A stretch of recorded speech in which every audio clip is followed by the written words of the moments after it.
In 1883, the historian John Robert Seeley wrote one of the most influential histories of the British Empire ever published, though on the surface nothing more than a somewhat revisionist essay regarding the rise of British power. Contained within was something of a political manifesto from Seeley. He argued that the settler colonies, often ignored and considered mere appendages to Britain, ought to instead have been seen as an extension of the British nation.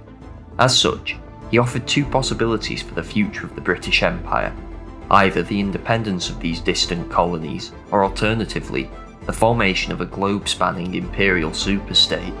Seeley was not the first to argue for such imperial unity, but his arguments in particular gave rise to a new popular idea, generally referred to as imperial federation.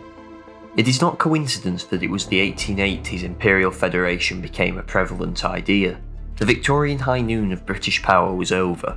In most cases, Britain was no longer able to enforce its will on any state that dared defy it. The United States had come out of its civil war more centralised and energetic than ever before. Britain's great Asiatic rival, the Russian Empire, was resurgent under Alexander III after years of stagnation under Alexander II, whilst in Europe, the balance of power had been thrown off kilter by the unification of Germany. In 1882, the occupation of Egypt had infuriated almost all of the European great powers. Britain, it seemed, was increasingly alone and under threat from the unified land empires of the world. It was in this context of increasing British insecurity regarding their international position that the idea of imperial federation began to gain traction.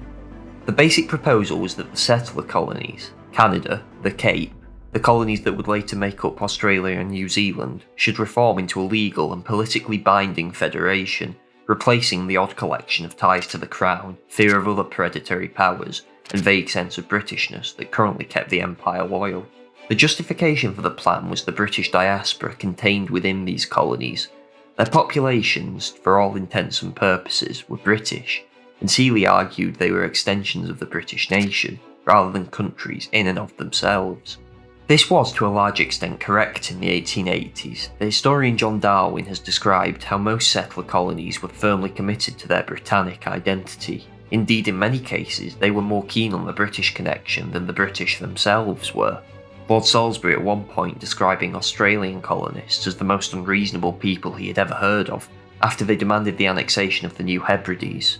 Likewise, though not fitting in with Seeley's view of a greater British race, most natives in the settler colonies had little problem with the imperial connection per se. Proposals for how the Federation would actually operate were always vague. It was generally supposed that the colonies would retain the large degree of internal self-governance that was being increasingly devolved to them in the 1880s, but major empire-wide departments such as defence and foreign policy would instead be put before an imperial parliament in London, at which there would be representation from all of the settler colonies. Where London's authority over domestic policy would begin and end was never decided, perhaps something akin to the power Westminster maintains over the Scottish Parliament today. India and the other smaller colonies and trading outposts would continue to be ruled directly.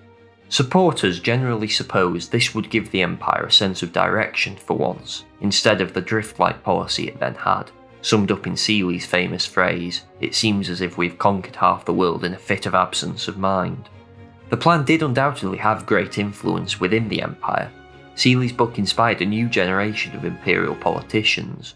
Lord Rosebery, Alfred Milner, and Joseph Chamberlain were just some within the British elite that were at least supportive, if not wholly committed to imperial unity.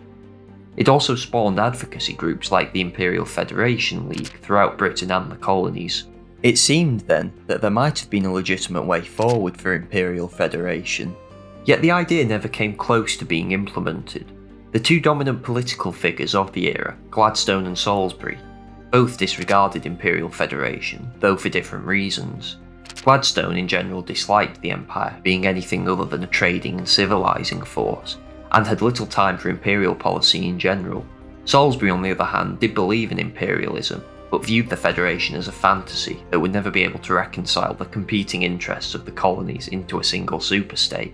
The idea did find a more receptive audience during the brief premiership of Lord Rosebery, but he was too inconsistent and in power for too short a period of time to seriously advance the scheme.